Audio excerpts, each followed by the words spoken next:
dabūt notis, jebkur iegādāties notis. Notis pārsvarā iegādājos internetā, uzrakstot meklētājā sev vajadzīgo dziesmu, pārsvarā tās dziesmas, ko izvēlas bērni.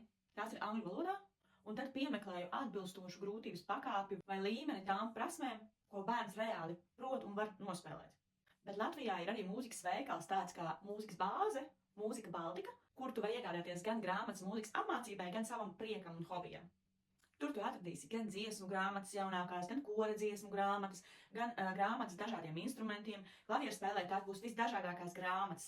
Tās būs ārzemju autoru grāmatas, latviešu autoru grāmatas, grāmatas, kas ir domātas vairāk iesācējiem, tādas, kas ir vidējam līmenim, un arī tādas, kas noderēs tev kā pieaugušajam.